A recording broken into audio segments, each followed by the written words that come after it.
And don't swear. I'm not swear. You're the one with the potty mouth. I learned it from you.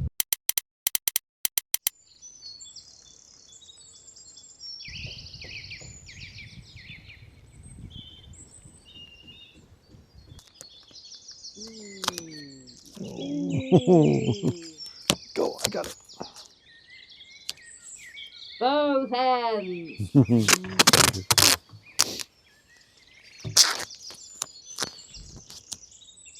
Oi. It's funny, isn't it? You didn't like that, did you? Funny to you. Took you by surprise. You weren't expecting that, were you?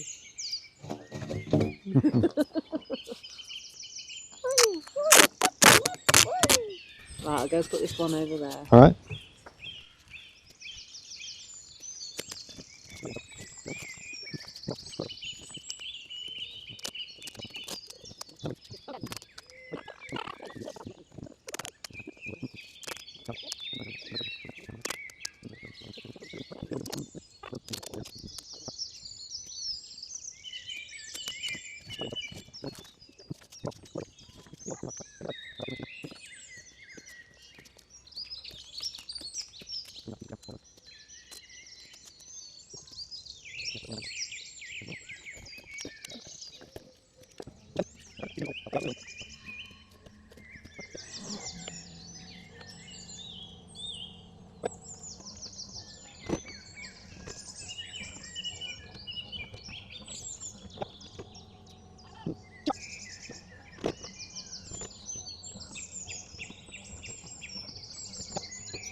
Hey there, great to have you with us today. It's been an interesting week. I managed to take the week off work, so that's been good for me, but lots of jobs to do, so not really a holiday in any way, shape or form. But we've made progress on something really exciting and really important to me and Alec, and that's the building of our polytunnel. And the polytunnel is important because we want to try and nurture a lot of tree seeds that we find here on the site to help with our replanting of the forest that got knocked down by the storm.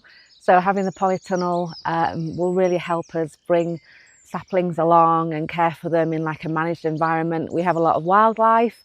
We don't want the wildlife to eat the saplings or sort of get to the seeds before we do for food. So this is going to be really great to help nurture those, and hopefully we can fit in some veggies as well. Maybe a little polytunnel tour as it is now. So we've got big double door on each end, nice big frame, big beautiful blue skies today. You can tell how long it's taking. And then we've positioned it so the angle of it fits with the house. That was Alec. Let's not go there. I think it's about 15 meters long, and we can probably manage it into sections so we can get a wheelbarrow up and down and through the middle. Been doing a lot of reading about polytunnels. Never thought that would be something I would say. So we'll have sort of a 2-bed section, a 3-bed section, and then another 2-bed section. we've made some, put some conduit pipe either end so we can get in water and electrics. Water is going to be really important because everything's going to need a lot of watering when it's in the polytunnel environment. But yeah, so our polytunnels from Northern Polytunnels, the team there have been really, really helpful in terms of helping us choose the right one and any technical questions that we've had. When everything came, there were a couple of bits missing, but they've been very quick at arranging to send those out to us. And it's a full metal frame construction, so you don't have to worry about the longevity of it. Obviously, we'll have to place a cover every so often, but yeah, it's a beaut. What are we going to do, Pops? Do you want to play frisbee?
And you might also remember that we built a little mini tree nursery for all the saplings that we were given by the local council following the Storm Arwen when we applied to their fund for replanting. We haven't had time to plant those into the ground yet because the ground isn't quite ready. So we put them into a temporary bed. And they've been there over winter and they've been really growing, which is really exciting to see. So you can see behind me lots and lots and lots of trees, and we'll plant them when they're dormant at the end of next winter. Hopefully we'll be ready by then. And in the meantime, people have been giving us trees randomly as well, so we've been adding them all to the collection, and when we're ready they'll all go in the ground around the site as well. So unfortunately it was just a little bit too windy to put the polytunnel cover over. We were going to try, but it was like gusts of 25, 27 miles an hour. So we decided to leave it. Looks like it's going to be rainy all week now, so we'll have to be next weekend when we put the cover on. I know Gillian's quite disappointed about that. She really wanted to get it finished, but we did try. The weather just wasn't going to let us do it. So we're not at all affiliated with Northern Polytunnels, but I can quite confidently say it's really quite a good design, and it's gone together quite well.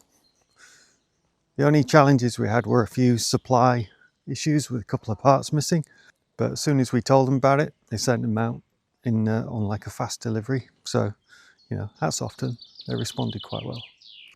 It's fixed to the ground with, I think, on ours it's 24 screws, quite long screws, and they were quite tough to put in, mostly because our ground is quite clay and it was very dry, and there's quite a few stones in there. which was a bit of a challenge. But we got them in the end. The turning bar that they provide for us, our clay anyway, was not quite sufficient, so we had to extend that quite a little bit. But yeah, we got them in the end. I'm confident, I'm pretty confident with the strong winds that we get down here that you know, should be pretty robust. It's not going to fly away. In the coming months, we're going to be replanting quite a lot of silver birch and goat willow saplings, which have sprung up all over the place, which is great. And we're going to put them all, we're going to put quite a lot of them in this area here, in front of the tunnel.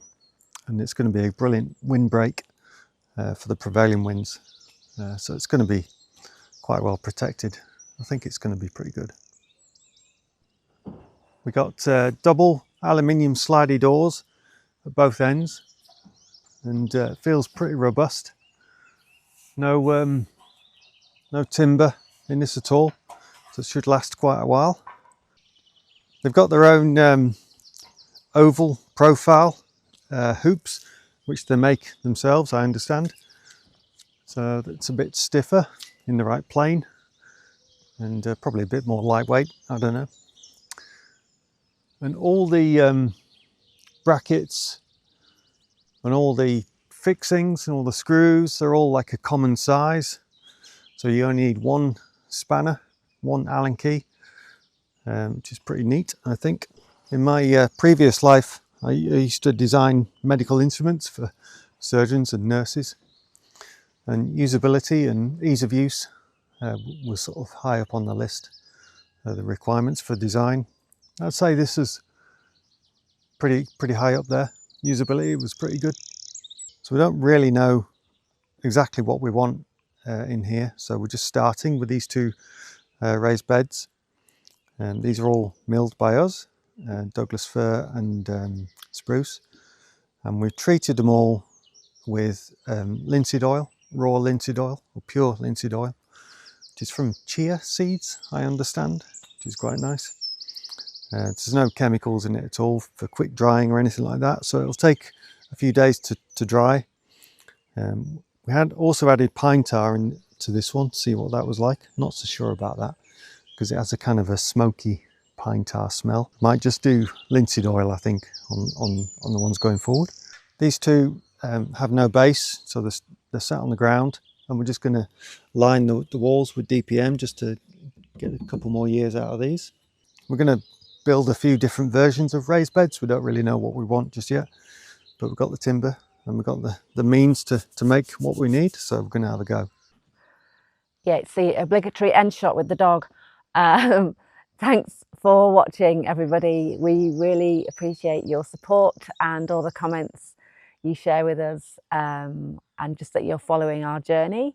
It means a lot to us. We really appreciate it. So please like this one, hopefully you like it, and subscribe. Tell a friend, give it some hype points. All of those things are really appreciated by us. We really genuinely appreciate your support and interest in what we're doing, and sharing it with the world is fantastic. What an opportunity. So yeah, there's so much more to come. The list of jobs, it's overwhelming. So yeah, plenty more to come. Let's hope I can get another week off soon and we can make some good progress. And take care. We'll see you on the next one.